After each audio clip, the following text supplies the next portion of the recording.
सभी भक्तों को श्री शिवाय नमस्तुभ्याम हर हर महादेव।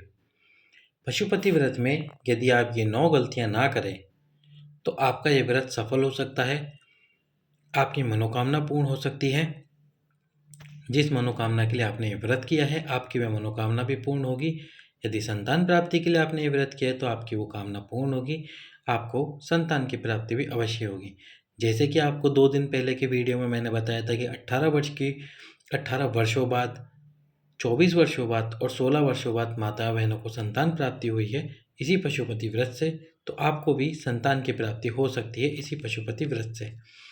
तो कौन कौन सी गलतियां हैं उसके बारे में हम आपको इस वीडियो में बताएंगे, पर उसके पहले वीडियो को कर दीजिए लाइक, चैनल को कर दीजिए सब्सक्राइब और इस वीडियो को कर दीजिए अधिक से अधिक शेयर।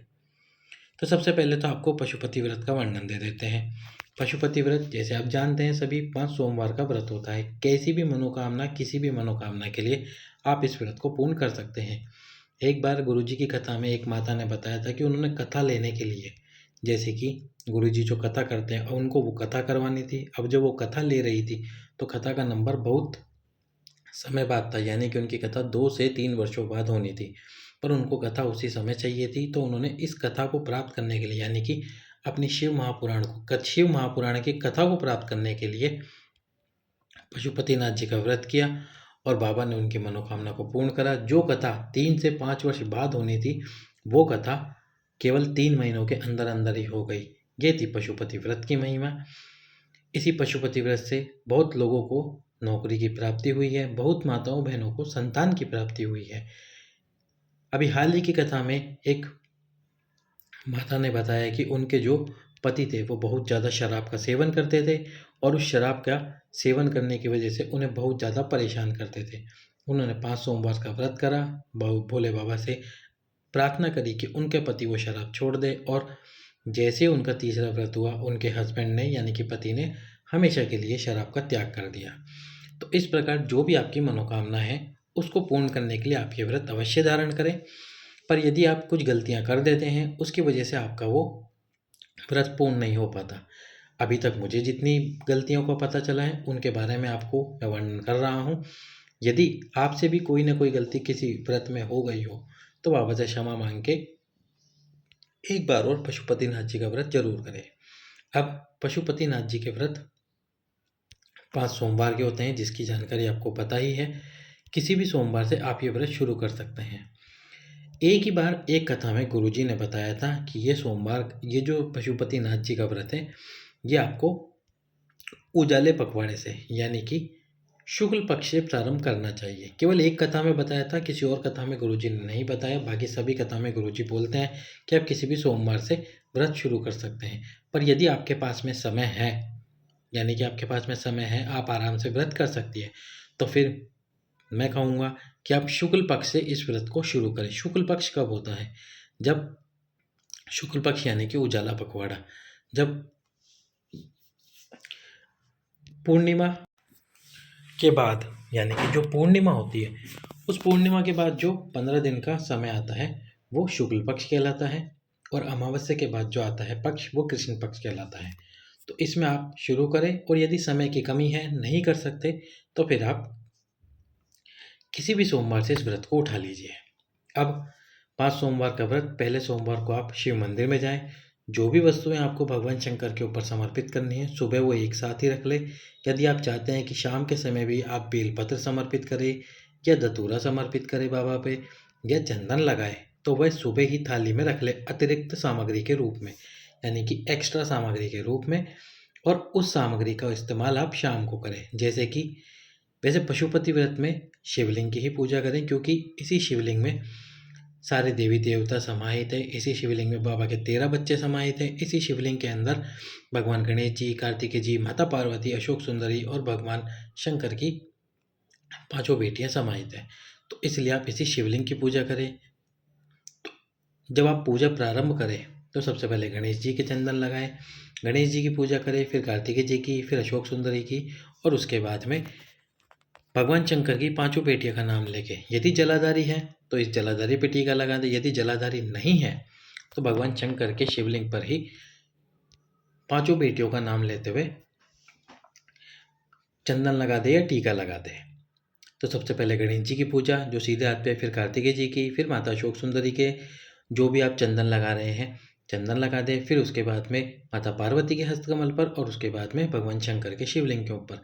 यदि बेलपत्र आप गणेश जी, कार्तिकेय जी, अशोक सुंदरी इन सबको समर्पित करते हैं और शाम के समय आप चाहते हैं कि मैं फिर से शाम के समय बेलपत्र समर्पित करूं, तो फिर आपको जैसे एक बेलपत्र गणेश जी, एक कार्तिकेय जी, एक अशोक सुंदरी, एक माँ पार्वती, एक बेलपत्र भगवान शंकर और एक बेलपत्र उनकी पांचों बेटियों के नाम से। यदि आप करना चाहते हैं, मैं ऐसा नहीं कह रहा हूँ आपको वीडियो में कि आपको करना ज़रूरी है। यदि बेलपत्र है आपके पास में और आप कर सकते हैं समर्पित तो ही करें, नहीं है तो जो सामग्री आपके पास में है आप उस सामग्री से इस व्रत को कर सकते हैं। इस बात का मैं आपको विशेष ध्यान से बोल रहा हूँ कि यदि है तो ही। तो जैसे आप शाम को भी बेलपत्र समर्पित करना चाहते हैं तो 5 बेलपत्र अतिरिक्त रख लें ताकि वह आपको शाम को समर्पित करें। शाम को हमको केवल प्रसाद और 6 दीपक ही रखने होते हैं थाली में, अलग से कोई भी सामग्री नहीं रखनी होती। साथ में जब आप जल अभिषेक करें, सुबह जल अभिषेक करेंगे तो जो कलश होगा उसमें थोड़ा सा जल बचा कर रख लीजिए ताकि शाम के समय पर आप उस जल से भगवान शंकर के शिवलिंग पे छींटा मार दें। चंदन भी आप इतना रखें कि शाम को टीका लगा सके। और यदि आप चाहते हैं कि शाम को कुछ नहीं करना, बस 6 दीपक और प्रसाद से ही पूजा करनी है, यानी कि प्रसाद रख के प्रसाद के 3 हिस्से और 6 दीपक प्रज्वलित करने हैं, तो अतिरिक्त सामग्री कुछ न रखें। सुबह बेलपत्र समर्पित कर दें, पुष्प आदि समर्पित कर दें, कनेर का पुष्प हो वो समर्पित कर दें, जो भी आपके पास में सामग्री है वो समर्पित कर दें। शाम के समय फिर थाली में आपको प्रसाद रखना है और साथ में 6 दीपक रखने हैं। और शाम के समय थाली में केवल ये 2 वस्तुएं होंगी और कुछ नहीं होगा, केवल एक कलश होगा। इसलिए ये आपके ऊपर है कि आप करना चाहते हैं तो ही करें, ना करना चाहते हैं तो ना करें शाम के समय। अब आपने जब सुबह पूजा कर ली, अभिषेक कर दिया, जो जो वस्तुएं समर्पित करनी थी वो कर दिया, उसके बाद में शाम उसी थाली को घर लेकर आना है और शाम के समय पे आपको इसमें प्रसाद बनाना है। मीठे का प्रसाद रखना है और मीठे के प्रसाद के साथ में 6 दीपक रख लेने हैं। अब ये 6 दीपक शिव मंदिर में लेके जाने हैं, घी के दीप होने चाहिए। अब आपको क्या करना है, 6 दीपक लेके जाने हैं। ये 6 दीपकों को शिव जी के सम्मुख में रख देना है। 6 के 6 दीपक थाली से उतारने हैं और थाली से उतारने के बाद में प्रसाद को शिव जी के सम्मुख में रख के इसके 3 हिस्से कर देने हैं। फिर 6 दीपक प्रज्वलित कीजिए एक एक करके और प्रज्वलित करने के बाद में 6 दीपकों में से 5 दीप प्रज्वलित करने हैं। छठे दीप को आपको जलाना नहीं है, प्रज्वलित नहीं करना है। 5 दीप प्रज्वलित कीजिए। छठे दीप को उठाकर, यानी कि बिना जलाए ही उसको उठाकर अपनी थाली में रख लीजिए। प्रसाद का एक हिस्सा अपनी थाली में रख लीजिए। बाबा को प्रणाम कीजिए। प्रणाम करके जब आप घर पर आएँ, घर में प्रवेश करें, तो प्रवेश करते समय जो आपका सीधा हाथ पड़े उस स्थान पर छठे दीपक को प्रज्वलित कीजिए। एक बार फिर से ध्यान रखिए, 5 दीप प्रज्वलित करने हैं मंदिर में, छठे दीपक को प्रज्वलित नहीं करना है। उसको आपके घर में प्रवेश करते समय आपके सीधे हाथ पर प्रज्वलित कर देना है। फिर घर में प्रवेश कर जाना है। जो एक भाग प्रसाद का लेकर आए हैं मंदिर से उसको खा लीजिए भोजन करने से पहले। जब भोजन करने बैठे तब, ऐसे नहीं घर में लाते ही उसको खा लो और फिर भोजन करो, इस तरह ना करें। जब भोजन करने बैठो तब उस प्रसाद के एक हिस्से को खा लीजिए। वो प्रसाद खुद ही खाना है, किसी और को नहीं देना है। जिसका व्रत हो वही व्यक्ति वो प्रसाद खाए। उसके बाद में आपको प्रसाद खाने के बाद में भोजन कर लेना है। इस प्रकार से ये व्रत करना है। एक टाइम फलाहार करना है और एक टाइम भोजन कर लेना है। पांचों व्रत इसी प्रकार से संपन्न करने हैं। यदि बीच में कहीं जाना पड़ जाए 1 महीने के लिए तो व्रत जितने करे हैं उसके बाद में जब आप वापस घर आएंगे उतने ही व्रत से इस पशुपति व्रत को शुरू करें। जैसे आपने 3 व्रत करे हैं और आपको 1 महीने के लिए कहीं जाना पड़ रहा है, वापस आएंगे तो अगला जो व्रत होगा वो चौथा व्रत होगा और फिर 5वां व्रत होगा। गिनती के 5 ही व्रत करने हैं, इससे ज़्यादा नहीं करना है। 5वें व्रत में 108 वस्तुएं समर्पित कीजिए कोई से भी। साथ में एक श्रीफल जिस पे नारियल का धागा लपेट कर 7 बार 11 रुपये उसके साथ में रखकर साथ में थोड़ा सा सीधा भी रख दीजिए। सीधा यानी कि आटा चावल दाल जो होता है वो रख दीजिए शिव जी के सम्मुख में। उसके बाद में ये 5वां व्रत का उद्यापन हो जाएगा और 5वां व्रत पूर्ण हो जाएगा। इस प्रकार से 5 व्रत करने हैं। अब जो पशुपति व्रत की गलतियां हैं जिनकी वजह से आपका ये व्रत असफल हो सकता है या असफल हो जाता है, मनोकामना पूर्ण नहीं होती, उसकी जानकारी देते हैं। तो नंबर 1 पर जो है, सोमवार के दिन कुछ माताएं बहनें काले तिल पशुपति व्रत में समर्पित कर देती हैं भगवान शंकर को। गुरुजी ने एक कथा में कहा था कि आपको काले तिल पशुपति व्रत में समर्पित नहीं करने हैं। नहीं करने हैं मतलब नहीं करने हैं। यदि आप सोमवार का व्रत रखते हो तो सोमवार के व्रत में काले तिल समर्पित कर सकते हो। पशुपतिनाथ जी के व्रत में भगवान शंकर पे काले तिल नहीं चढ़ते।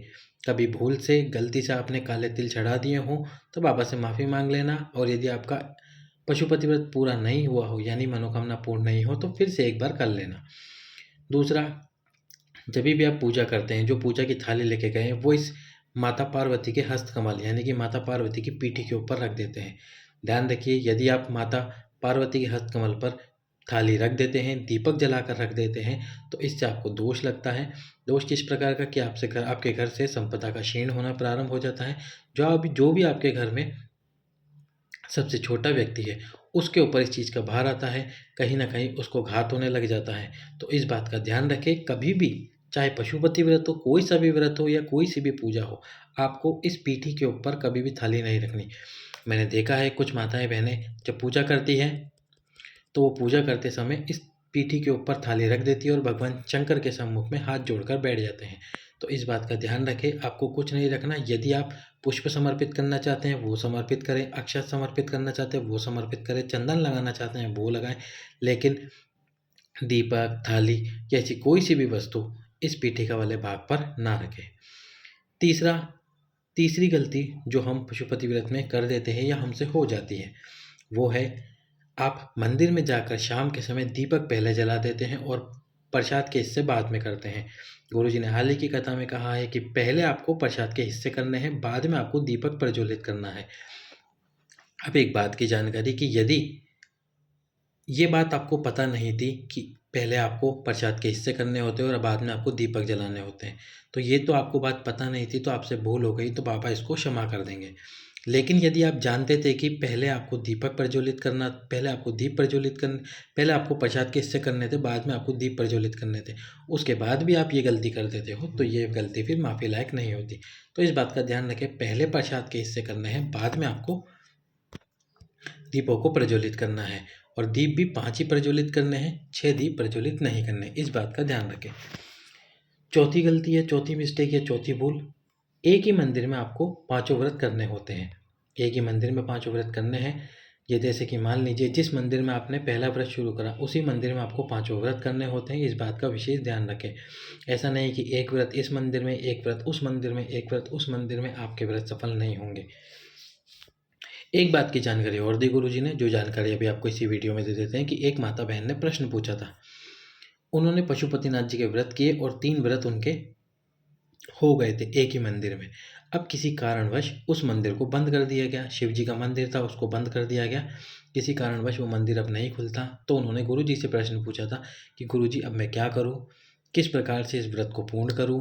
मेरे 3 व्रत हो गए थे पशुपतिनाथ जी के और बाकी 2 व्रत अधूरे रह गए हैं, वो मंदिर बंद हो गया है, तो मैं क्या करूं। तो गुरुजी ने उनको एक सलाह दी, बेलपत्री के वृक्ष के नीचे, सोमवार के दिन बेलपत्री के वृक्ष के नीचे एक पार्थिव शिवलिंग का निर्माण करें। उस पार्थिव शिवलिंग के सम्मुख में वो 5 दीप प्रज्वलित करें। 5 दीप प्रज्वलित करने के बाद में छठे दीपक को आपके घर पे जिस प्रकार आप जलाते हैं, प्रवेश करते समय सीधे ही हाथ पर प्रज्वलित करें। यदि किसी के घर में ही बेलपत्री का वृक्ष हो तो वह घर में ही पार्थिव शिवलिंग का निर्माण करके उसकी पूजन अर्चना करके 6 दीप प्रज्वलित करके 3 प्रसाद के 3 हिस्से करके 2 हिस्से वहीं बेलपत्री के वृक्ष के नीचे पार्थिव शिवलिंग के सम्मुख में छोड़ दीजिए। अब आपको करना क्या है, मंदिर में तो वो 2 हिस्से ब्राह्मण उठा लेता है, लेकिन बेलपत्री के वृक्ष के नीचे से उन 2 हिस्सों को कौन उठाएगा। तो आपके आसपास में घर में, आपके आसपास के घर में जो भी हो पड़ोसी, या तो आप यदि वो ब्राह्मण है तो उनको वो प्रसाद खाने के लिए दे दीजिए। आसपास में जहाँ भी ब्राह्मण मिल जाए या किसी भी मंदिर में उस प्रसाद को दे के आ जाइए पंडित जी को कि आप ये प्रसाद ग्रहण कर लीजिए। कब दे के आना है, जब आप ये 6 दीप शांत हो जाए, यानी कि जब ये 6 दीप बुझ जाए, उसके बाद में जब आप पार्थिव शिवलिंग का विसर्जन कर दें, उसके बाद में उस प्रसाद को उठाकर 2 हिस्से, कौन से वाले 2 हिस्से, वो 2 हिस्से जो आप शिव जी के सम्मुख में छोड़ते, उन 2 हिस्सों को किसी को भी दे के आ जाना। ये किसके साथ है, जो व्रत कर रहे हैं और व्रत करते समय मंदिर किसी कारणवश बंद हो गया है और वो अपने आगे के व्रत नहीं कर पाते। तो इस बात का ध्यान रखना कि यदि आपके साथ ऐसा हो जाए, मंदिर बंद हो जाए, तो आप बेलपत्री के वृक्ष के नीचे पार्थिव शिवलिंग का निर्माण करके इस व्रत को पूर्ण कर सकते हैं, बचे हुए व्रत पूर्ण कर सकते हैं। अब चौथी जानकारी जो आपको दे दी कि एक ही मंदिर में सारे व्रत करने हैं। पांचवी जानकारी या फिर गलती जो हमसे हो जाती है, जब हम नारियल भगवान शंकर के शिवलिंग के सम्मुख में पशुपति व्रत के आखिरी दिन रखते हैं, यानी कि कोई माताएं बहनें या कोई पुरुष एक गलती कर देते हैं। जब नारियल के ऊपर मूली का धागा लपेट कर 11 रुपये रखकर उनको नारियल चढ़ाना होता है, तो वो इस नारियल को शिवलिंग की ये जो पीठिका है इसके ऊपर रख देते हैं। गलती से ही सही, पर आपने इसके ऊपर रख दिया। नारियल को भी इस पीठिका के ऊपर नहीं रखना होता, केवल आपको स्पर्श कराना है। नारियल दोनों हाथ में पकड़ कर रखे, नारियल स्पर्श कराएं। श्रीफल स्पर्श कराने के बाद में इसको भगवान शंकर के पास में जमीन पर रख दीजिए। इस बात का भी ध्यान रखें, जब भी आप 5वें व्रत में उद्यापन करें तो उद्यापन के समय इस बात का ध्यान रखें। छठी गलती या छठी जानकारी, इसमें क्या होता है कि जब आप पशुपतिनाथ का व्रत करते हैं और व्रत करते समय जिस जगह का आप अन्न खाते हैं उसी जगह इस व्रत का फायदा मिलता है। जैसे कि मान लीजिए किसी माता बहन ने अपने ससुराल में इस व्रत को शुरू किया और ससुराल में व्रत शुरू करने के बाद में एक दिन पहले, यानी व्रत से एक दिन पहले रविवार के दिन आप जिस जगह का भोजन करेंगे उसी जगह पे आपको इस पशुपतिनाथ जी के व्रत का फल मिलेगा। यानी कि यदि आप आपके मायके में हैं, जैसे आपने व्रत ससुराल में शुरू किया और उसके बाद आपके मायके में चले गए और मायके में जाके इस व्रत को कर रहे हैं, तो मायके वालों को इसका फल मिलेगा, आपको इसका फल नहीं मिलेगा। यदि आप ससुराल में व्रत शुरू किया है और ससुराल का ही भोजन खाते हैं तो आपके ससुराल में ही इस व्रत का फल मिलेगा। तो इस बात का ध्यान रखें, यदि एक व्रत शुरू करने के बाद में आपको आपके मायके में जाना होता है, जितने दिन जाए उतने दिन रहे, व्रत ना करें, वहाँ पर खाना खा सकते हैं लेकिन व्रत ना करें। लेकिन जब वापिस ससुराल में आए तो रविवार के दिन आ जाए और रविवार के दिन आपके ससुराल में भोजन करें, ताकि जब सोमवार को व्रत करें तो उसका फल आपके ससुराल के खाते में आए। अगली गलती है जानकारी, जो आप प्रसाद लेके जाते हैं शिव मंदिर में शाम के समय पे, वो पूरा प्रसाद आपको लेके जाना है। पूरा प्रसाद का मतलब जो आप कढ़ाई में प्रसाद बनाएंगे वो पूरा का पूरा प्रसाद लेके जाना है आपको शिव मंदिर में। यदि आप प्रसाद बनाते हैं और उसमें से थोड़ा सा हिस्सा प्लेट में रखकर लेकर आ जाते हैं पशुपति व्रत में, तो उस प्रसाद के 2 हिस्से हो जाते हैं। अब आप कहेंगे 2 कैसे हो जाते हैं? 2 ऐसे हो जाते हैं कि एक हिस्सा तो आपके पास में आ गया और एक हिस्सा कढ़ाई में रह गया। तो इस हिसाब से फिर जब आप ये व्रत करेंगे तो इसका आपको फल प्राप्त नहीं होगा। तो इसलिए जब भी आप प्रसाद बनाएं, घर पर ही प्रसाद बनाएं और उस पूरे प्रसाद को इतना प्रसाद बनाएं कि वो पूरा प्रसाद मंदिर में लेकर आए। अगली गलती या मिस्टेक हमसे ये हो जाती है कि हम इस प्रसाद को शिवलिंग के ऊपर रख देते हैं और भोग लगा देते हैं। यानी कि शिवलिंग के ऊपर रख देते हैं, शिवलिंग के सम्मुख में रखते नहीं और शिवलिंग के ऊपर रख देते हैं और प्रसाद को शिवलिंग के ऊपर रखने के बाद में इसको यहीं छोड़ देते हैं। ऐसा आपको नहीं करना। पशुपतिनाथ जी का जो व्रत होता है उसमें जो प्रसाद का निर्माण होता है, जब भी उसके आप 3 हिस्से करोगे तो शिवलिंग के सम्मुख में करोगे। इस बात का भी ध्यान रखना कि जैसे आप शिवलिंग के सम्मुख में 3 हिस्से कर रहे हो तो वो शिवलिंग के सम्मुख में ही हो। मंदिर में किसी अन्य स्थान पर 3 हिस्से करके शिवलिंग के सम्मुख में रखने पर भी ये व्रत असफल हो जाता है, ये गलती मानी जाती है। अब इस पशुपति व्रत की आखिरी गलती, यदि ये बात आपको ध्यान ना हो, अभी तक तो गुरुजी ने ये बात बता ही दी है कि यदि पशुपति व्रत में कोई भी व्रत बीच में आ जाता है, फिर वो प्रदोष का व्रत हो या कोई ऐसा व्रत जो आप पिछले समय से करते हुए आ रहे हैं, तो उस व्रत को करें। उसके बाद में ही पशुपतिनाथ जी का व्रत करें। एक दिन 2 व्रत ना रखें, यानी सोमवार के दिन 2 व्रत ना रखें, क्योंकि फिर दोनों व्रत का फल आपको प्राप्त नहीं होगा। यदि कोई एकादशी का व्रत, प्रदोष का व्रत, जन्माष्टमी का व्रत या कोई ऐसा व्रत आपका आ जाता है तो आपको पशुपति व्रत को नहीं करना, उस व्रत को कर लीजिए, पशुपति व्रत को अगले सोमवार के दिन कर लीजिए। तो ये जो गलतियाँ बताई है, यदि इसमें से कोई भी गलती आपसे हो गई थी तो क्षमा मांग के दोबारा से पशुपति व्रत कर लीजिए। सभी भक्तों को श्री शिवाय नमस्तुभ्याम। हर हर